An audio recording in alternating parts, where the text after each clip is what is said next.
Hi family, the Lord gave me a word for those of you who are being directly affected by the changes going on with SNAP, EBT, food stamps. God has a word for you. Where resources are drying up, God is leading you to a new place of provision. Before I get into this word, I used to be on food stamps. Back in 2022, when I was unemployed, I was so grateful to have that resource. If you look into it, it's not going away altogether. There's a lot of changes going on, and some of them are actually good, where they're changing the types of foods that can be bought with food stamps. And the Lord dropped it in my spirit that many people who are on food stamps, this was never meant to be a permanent solution for you, but rather manna. It's like the Israelites who were going through the wilderness after they got away from Egypt.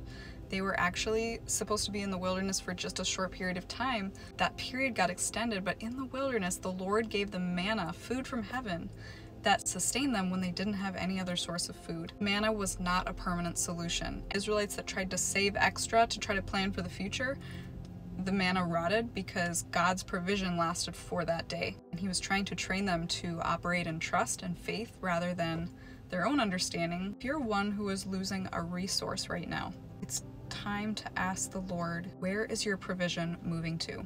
This keeps coming up over and over again. This is another confirmation. Even in the Bible, when resources started to dry up, it meant that the Lord's presence and leading was taking an individual somewhere else. Like for example, in the book of 1 Kings, Elijah was in the wilderness. He was by this brook called Cherith, and when the brook dried up, first of all, the Lord sustained Elijah with ravens in the wilderness for however long he needed to be there. He drank from the brook, but then the brook started to dry up, and God told Elijah, go to this other place where I have made arrangements for provision. Where is His provision moving to? And also following through with what you hear from the Lord, because obedience is a step in the process for allowing that new provision to actually manifest. Like the widow provided for Elijah, and she didn't have a lot either. She and her son were gonna bake the last loaf of bread, and then they were going to be out of food. But when Elijah came and said, bake me a loaf, she was actually obedient and followed through, and as a result, that jar of flour and the oil, it didn't dry up. The resources continued until the Lord restored. Holy Spirit also wants me to share with you that God is the ultimate provider, not the resource itself. I wrote down something that the Lord spoke to me as I was preparing to release this word. Where is the provision moving? Where is the cloud of your presence moving? How are you positioning me so that this not become a season of failure and lack, but rather one of abundance and victory? Family, if you don't remember this right now, in Christ we have the victory. This is our baseline understanding as Christians. And if you are not a Christian and you are going through this, I will invite you right now to accept Jesus Christ into your heart. Say, Heavenly Father, I receive your Son as my Lord and Savior. Forgive me of my sins. Show me how to live my life according to your will. If you prayed that prayer, just leave a comment and let us know so we can pray for you. God has wisdom and consolation in His word when we go through times where we have less than walking through seasons of less resource. This is Philippians 4 verses 12 and 13. I know what it is like to be in need, content in any and every situation, hungry or fed, living in plenty or in want. I can do this in Him who gives me strength. Paul is talking about Christ Jesus here. We can't look to the provision of the physical thing. We have to turn to the Lord and say, Lord, I receive your provision. Give me strength through your Son, Jesus, because you are the true source here. We'll have famines, times of difficulty. The Lord has given me a word for 2026 that was not encouraging in the actual thing, but I believe that the Lord gives us a warning so that we can turn to Him as the provider, because He's always going to take care of His people. The point is, where is He leading you? It's the perfect time to tune in.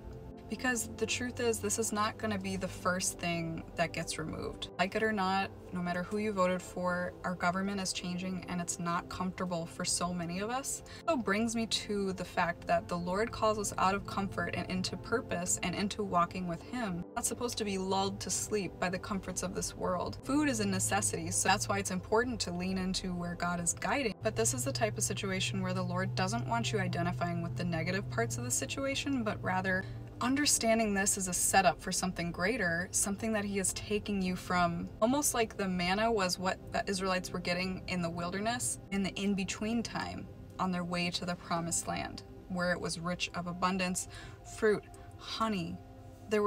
The grapes were so big that people had a hard time holding them. Beginning of this video, I talked to you a little bit about that I was on food stamps. I spent like almost a full year on food stamps. And during that year, the Lord had me relying on Him. That was my wilderness season. It was the hardest season I ever went through in my life.